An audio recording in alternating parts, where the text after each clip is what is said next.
That is professional. Stars fade, but their legacies shine forever. Today we're looking back at the celebrated lives of celebrities who've left us. Join us as we explore their stories, celebrate their achievements, and uncover the profound impacts they've left behind. Number 1. Trevor Sternad. Whoa!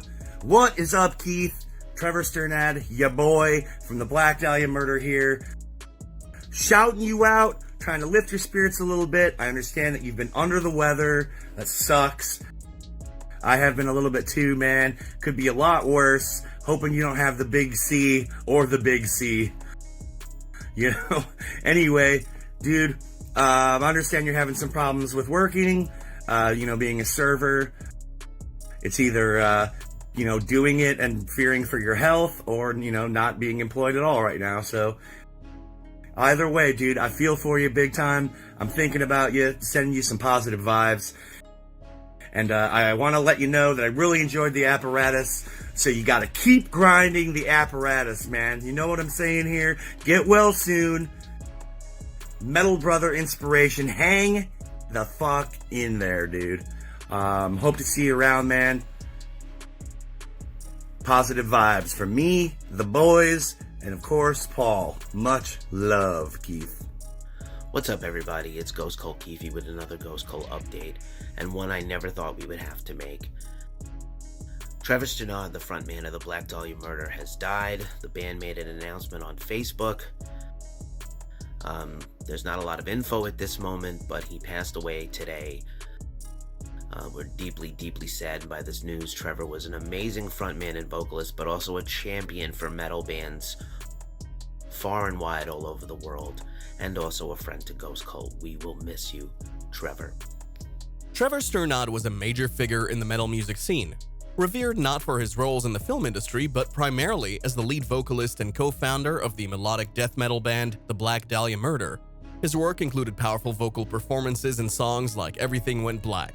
Sternad's untimely death at 41 shocked his fans and the music community, with no specific cause disclosed, though his bandmates shared contact information for the National Suicide Prevention Lifeline alongside their announcement of his passing.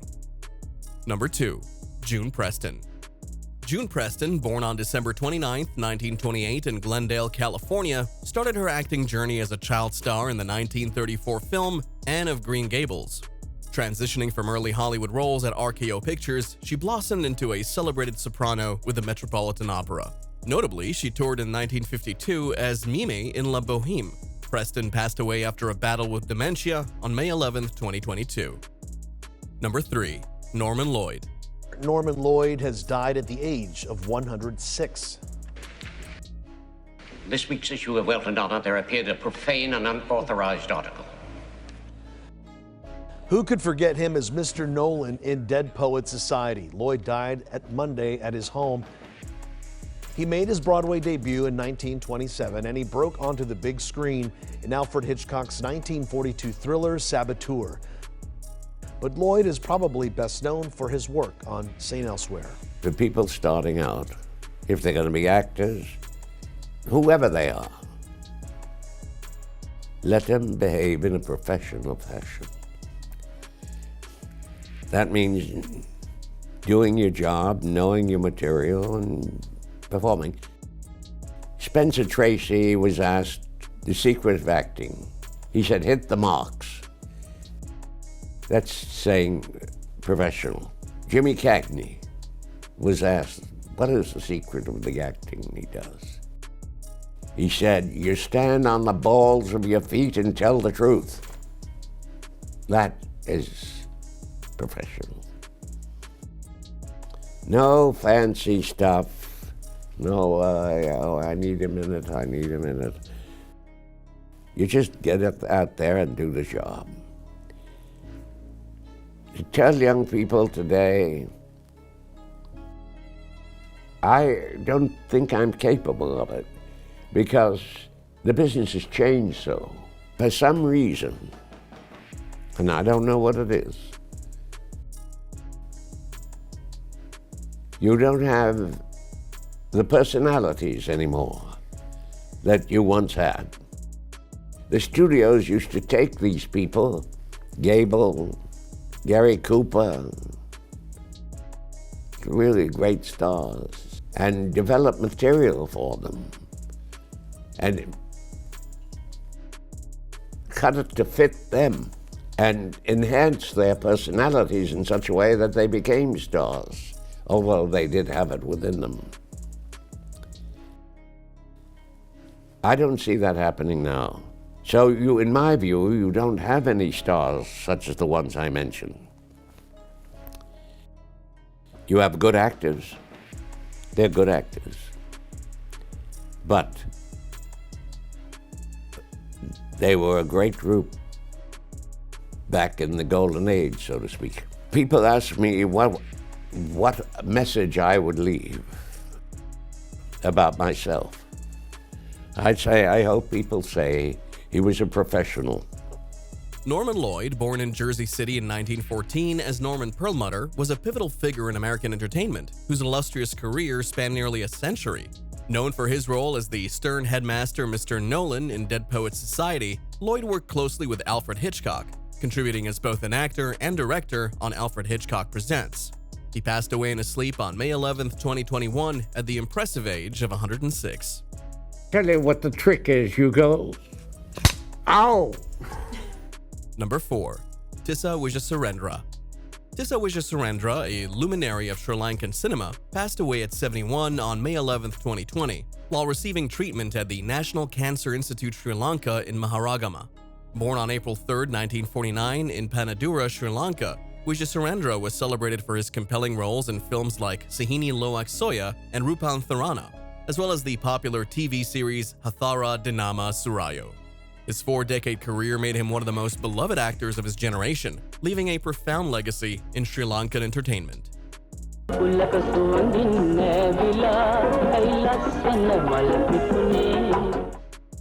Film එක shoot කරනකම් අපි දන්නේ නැහැ මොනවද කෙරුවේ කියලා. අධ්‍යක්ෂකතුමාට පේන්නෙත් නැහැ. Number 5. Moon Martin. Your sound has been described as a mixture of Buddy Holly and early Beatles. Do you agree with this? Yeah, that sounds good enough for me. There's other stuff in it, but those are definitely main influences. Mm-hmm. You come from Oklahoma. That means really that you should be very much into country music, but you seem to be anything but. Mm-hmm. How's this? Your guess is as good as mine. I played country before, but the things I liked were like Chuck Berry and stuff like that. Yeah. It's difficult to pin you down in any given category. Do you feel any kinship with the new wave movement and people like that? Well, most people classify me as new wave, and as far as feeling any kinship, yeah, I would be.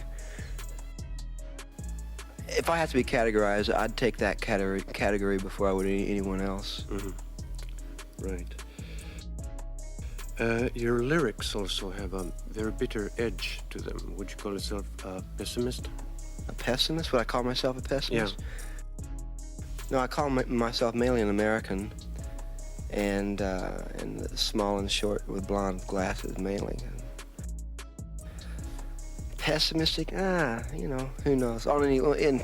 Your guess is as good as mine. Yeah. Your songs don't tend to be very happy. You have a very sharp view on love and things like that. Guess I'm just an unhappy kind of guy. I'm not.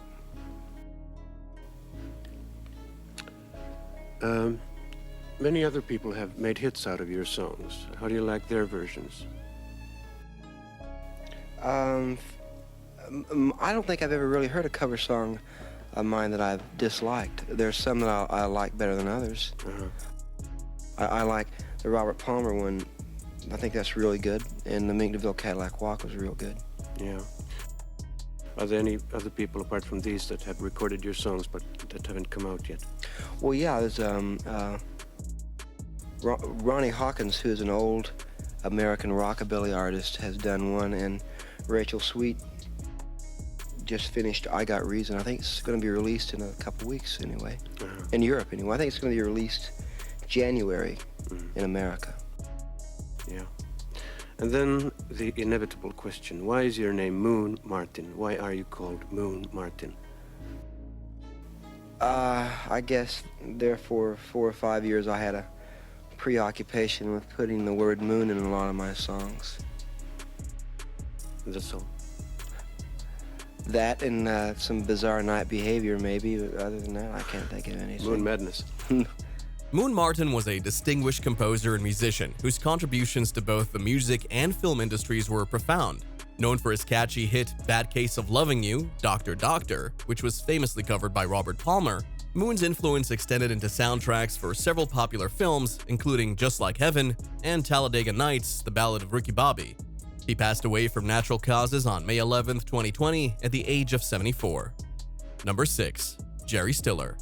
Don't forget to water those Mother's Day flowers. They'll last longer. And of course, you can never forget what to watch. It begins right now, 7:47. Vlad, over to you. Good to see you all. Hope you're doing well on this Monday. We are safe, we're healthy, and while we are working from home, guys, we're taking a look at some of the stories we think you'll be talking about, including this. We are honoring the life of actor and comedian Jerry Stiller. The tradition of Festivus begins with the airing of grievances. I got a lot of problems with you people. Now, you're gonna hear about it. You, Kroger, my son tells me your company stinks. Jerry Stiller, born June 8, 1927 in Brooklyn, New York, was a stalwart of American comedy, notably for his work with his wife, Ann Miara, in the duo Stiller and Miara. Their chemistry lit up The Ed Sullivan Show in the 1960s. Stiller also shone in Seinfeld and The King of Queens, blending humor with heart. He passed away from natural causes on May 11, 2020 in New York City, leaving a legacy cherished by many. So good. Stiller reemerged in the 1990s as Frank Costanza, George's high-strung father on Seinfeld. When that ended, he took on another role of another dad, Arthur Spooner, on the long-running CBS sitcom, The King of Queens. But in fact, Stiller first became famous in the 1950s as a comedy partner to his wife, Ann Mira. He wrote in 2001 that they met after an audition when she asked him to steal silverware from a New York City coffee shop. Their showbiz talents were, of course, passed on to their children. In 2001, he spoke about his son, actor Ben Stiller's success. Take a listen to this. Number 7. Peggy Lipton. This morning, Hollywood is remembering actress Peggy Lipton, who first gained fame in the late 1960s.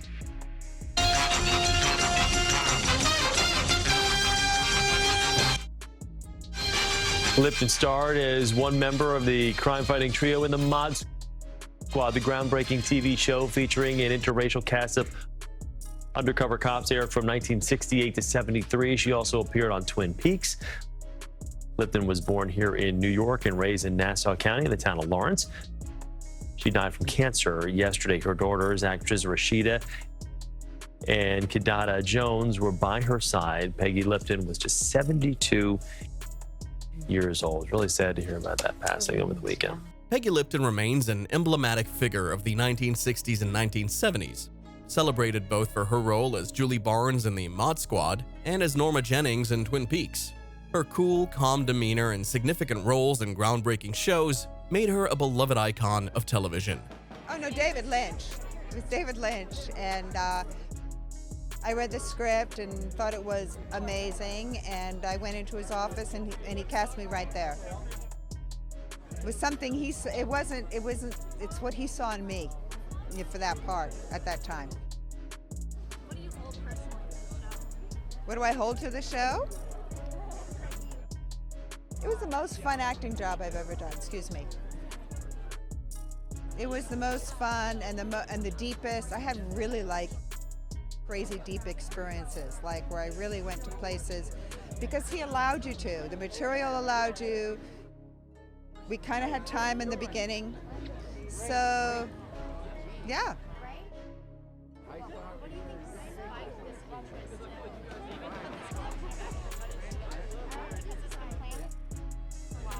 You know, I have no idea. It was totally a surprise. I just know that Twin Peaks is huge all over the world.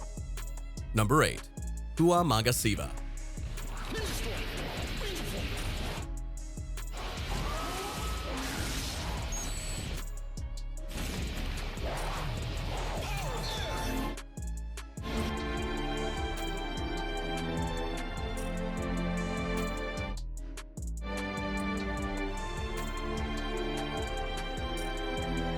Hua Magasiva, known for his role as the Red Wind Ranger in Power Rangers Ninja Storm, brought vibrant energy to the screen that resonated with American audiences. His work added a special spark to the beloved series. Tragically, Magasiva passed away on May 11, 2019 due to domestic assault and suicide, leaving behind a complicated personal history.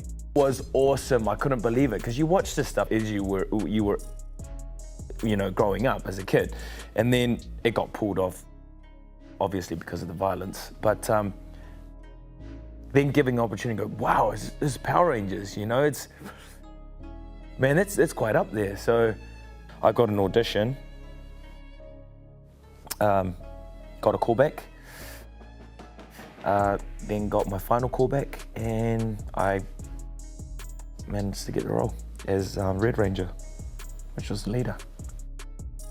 And it was awesome because I love martial arts and I love action films, which is my next goal. I guess my love and passion for that's where it grew, basically, when, I'm actually really good. I believe that I'm good enough to be an actor, I guess, and funny enough, it was martial arts, so I was like, this is heaven to me. So I had a ball, which was awesome, and learning more moves off the stunties was wicked as well. As soon as I finished Power Rangers, I got asked to play Vinny. And then I was like, wow, this is Shoreline Street, it's the biggest soap in the whole of New Zealand. So I was thinking, yeah, you're not gonna turn it down, obviously. And me being about 22 or 23 at that age, I was like, yes. Number 9, Harold Lederman. Hey guys, I'm watching the UFC right now. And when I was watching it, something came up. Harold Lederman. The fans of New York City just take to certain fighters, and they've taken to Miguel Cotto. Nobody's like him at Madison Square Garden. He just improves his entire game 300%. Cotto tries to do surgery on his face. Good left hook by Cotto. It's over. And now he's taken on the recognized middleweight champion of the world, Sergio Martinez, who's an absolutely terrific fighter. He's a southpaw, he's always moving. Martinez. Harold Lederman, a venerable figure in boxing, began his career as a judge in 1967 and became a staple on HBO World Championship Boxing from 1986 until 2018. His insightful analysis earned him a spot in the International Boxing Hall of Fame in 2016. Lederman passed away from cancer on May 11, 2019, at the age of 79. Inducted into the International Boxing Hall of Fame in 2016 in Canastota, New York. In 2015, he was inducted into the Florida Boxing Hall of Fame in Tampa. One of the most respected and well-liked gentlemen who will be greatly missed by the entire boxing community. Please join Berkshire Promotions and Henry Brooms in a moment of silence as Florida State Boxing Commission's High Member Rick Colazone will toll a final count of 10 in honor of the memory of the late, great Harold Lederman. Number 10, Barbara Knudsen. For you to be here at the Sophia the First premiere. I can't wait. I've already seen a chunk of it, and it is stunning. Absolutely stunning. You will be amazed. Feature film quality. And can you tell us a little bit about your character, Flora? Flora is a teacher at the Princess Academy. Flora, Fauna, and Merriweather are all three teachers at the Academy. Yes. And who is your favorite Disney princess? It's a very good question. I would have to say probably Cinderella. Right? You can't beat it. Can't beat it. And what's your all-time favorite animated Disney movie? Cinderella. Yeah. Though I did love Tangled, I have to admit. That's my latest favorite, I think, is Tangled. Barbara Knudsen's acting career left a lasting impression through her performances in classics like The George Burns and Gracie Allen Show and Meet Danny Wilson.